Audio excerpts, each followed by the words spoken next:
Hey guys, so today we are going to be talking about one of my favorite books ever from my childhood, Percy Jackson and the Lightning Thief. So Percy Jackson is a big fandom out there, and I started off really early into this world. I read the first book in 3rd grade. I read a couple of the books of the second series, but by the time I caught up to the books that were being published year by year, I found that it was hard to keep my interest for an entire year. By the time the next book was published, I was already reading something else.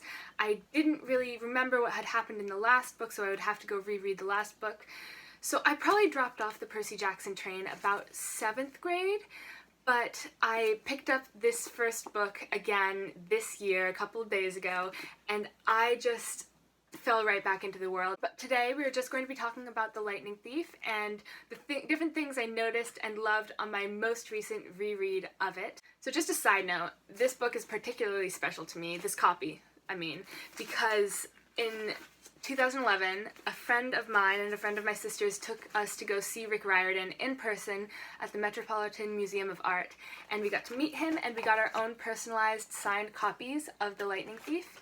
So I had so much fun rereading this copy this time around, not only because it was so special to me, but it's also just, when you have that personal connection to the book you're reading, it just feels that much more emotional.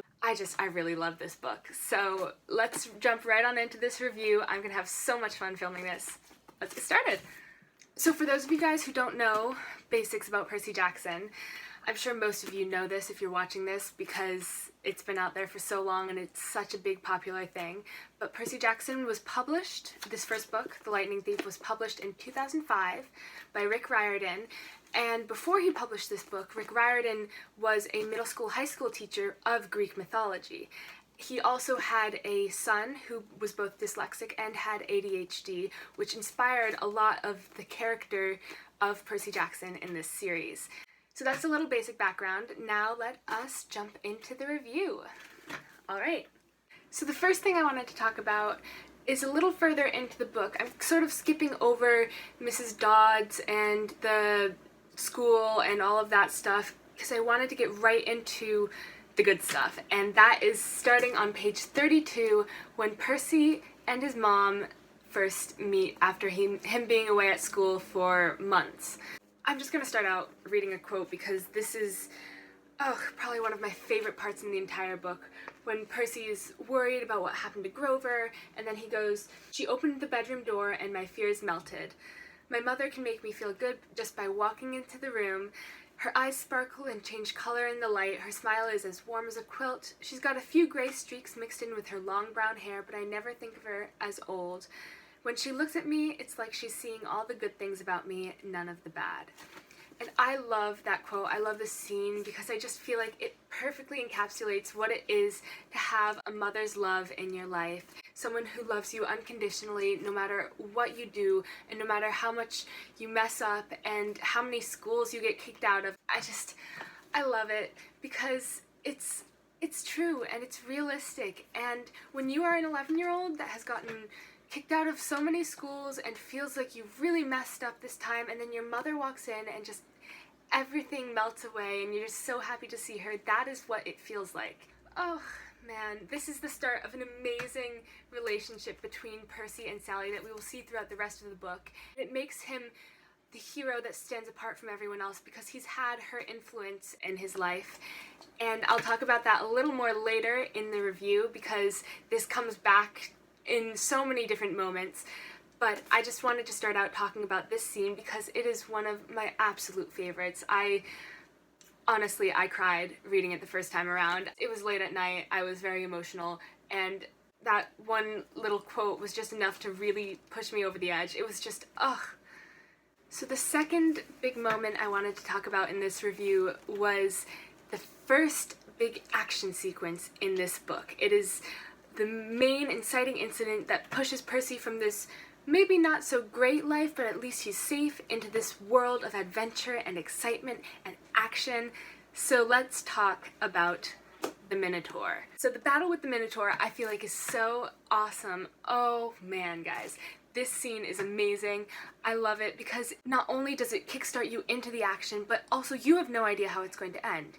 It is so early in the book, Percy has had no training, and it just has you on the edge of your seat the entire time. It also really sets up the fact that even if Percy doesn't know much about training, he doesn't have a lot of experience, he doesn't really have anything to help him in this world, he has his instincts. And what else? Oh, I just love this scene. Not only that, but the Minotaur was sent by the gods, and I feel like this is definitely the start of one of the biggest themes in the book, that Percy is just a pawn being played with, being whacked here and there like a ping pong ball between this god's wrath or that god's wrath, or helping Poseidon. He has no control over his life. His mom disappears in a flash of light. He thinks his mom is dead. He has no control over anything that is happening in this situation, and yet he still manages to get out alive, manages to kill the Minotaur and save Grover. That is such a fantastic indicator of what the rest of the book is going to be like. Alright, so that brings us into one of the next things that I wanted to talk about. It's not really a moment, it's more like a theme throughout the entire book, throughout the entire series, really. It was sparked by this quote from Annabeth on page 96. She and Percy are talking about the gods. Percy has just realized that all of these kids at Camp Half-Blood, they are half human, half demigod, and he's wondering why gods wouldn't claim their kids. And Annabeth explains it. She says, the gods are busy. They have a lot of kids, and they don't always, well, sometimes they don't care about us, Percy. They ignore us. The gods have a lot of power, and you know, there's that whole phrase, with great power comes great responsibility, and that does not apply here. They are responsible for so many of their kids, and they just don't take responsibility there. And that is what sets Percy apart from a lot of the camp and a lot of the other demigods, because Percy himself has no illusions about the gods. He looks at the gods and he sees powerful beings that are not taking responsibility for their actions, and they should be. The rest of the camp, and Annabeth included, look at the gods and say, it's okay, they're gods, they can do what they want.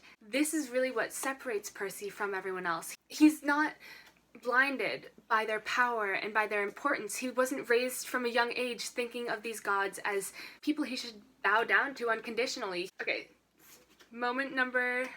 what moment are we on? 3? 4? I don't know. But the next thing that I wanted to talk about is the capture the flag. Oh my gosh. When I was a kid, I always really wanted to play a Percy Jackson level capture the flag, like with weapons and shields and battle strategies. I couldn't not talk about this moment. I couldn't not talk about the capture the flag at Camp Half-Blood.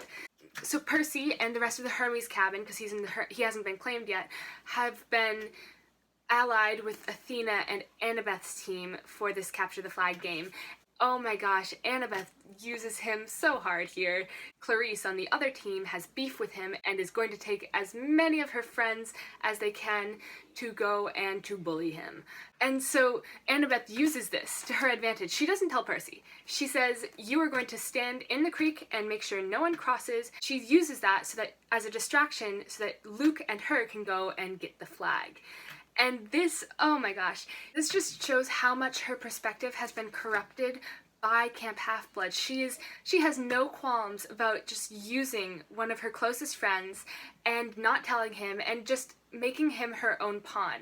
And again, Percy is a pawn. He is Annabeth's pawn. He is Luke's pawn. He is the gods' pawn. He is everyone's pawn. But he still manages to come out and to take the game back into his own hands. He snaps Clarice's spear. He still manages to come out on top. And that is what makes him such a good hero. Also, again, capture the flag. It's kind of like laser tag or paintball or something like that, but so much better because it's Percy Jackson, let's be honest. So one of the few scenes I really didn't like, I think there were only 2 scenes I didn't like in this reread run-through, and the first one was the Sendoff scene.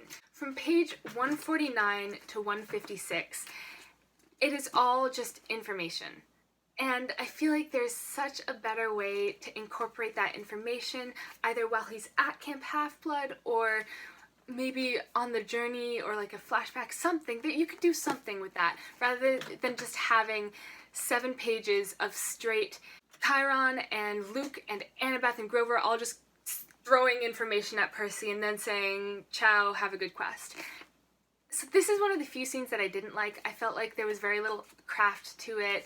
I didn't like it. I felt like it was kind of a cop-out in trying to give us all this information and not knowing how to fit it elsewhere, so we're just gonna write it into this one scene. Again, this is nothing against the book. I love the book, but I did not like this scene. So again, the next scene, not really a lot of insight in this scene. It made me, oh, so mad. When they go into the back of the bus and they see the lion with the lettuce in front of it and the zebra and the antelope with the meat in front of them, and it's just like, oh, it breaks your heart.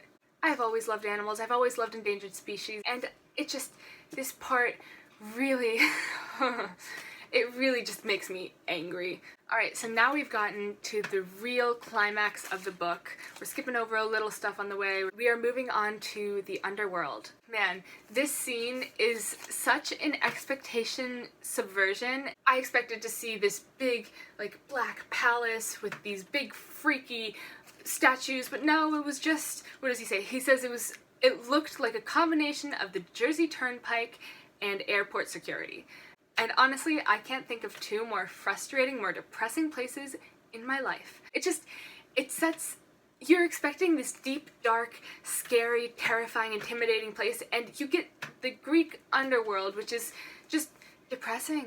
It's gray, it's bleary, it's sad, it's just as intense emotionally, but it has none of that terrifying intimidation that you're expecting from a place where you're thinking the final battle is going to happen here. Add to that Cerberus, who just hasn't been played with ever, and I'm a dog person. That poor, poor dog. Someone play with the poor dog. It adds to the depressing aura of the place.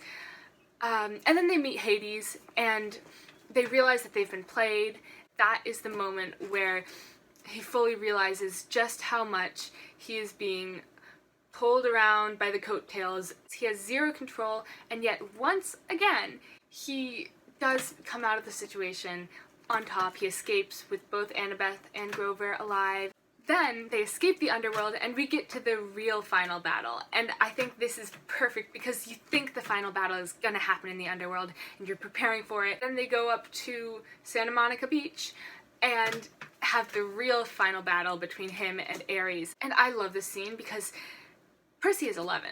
He is an 11-year-old teenager fighting a big god of war, probably, I mean, he should not have won. Let's be honest, he should not have won. But I like to think that the reason he won is because he is fighting a god. Greek gods are, by definition, stereotypes. The god of war is, by definition, the god of war. He has very few dynamic personality traits. He is the god of very specific things.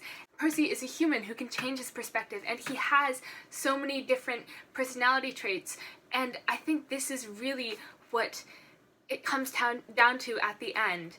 Percy is able to defeat Ares because Ares is a god and has one perspective, and that is what allows Percy to come out on top. Like, he's an 11-year-old. He should not be able to beat the god of war, but when you look at it, it makes sense that he does.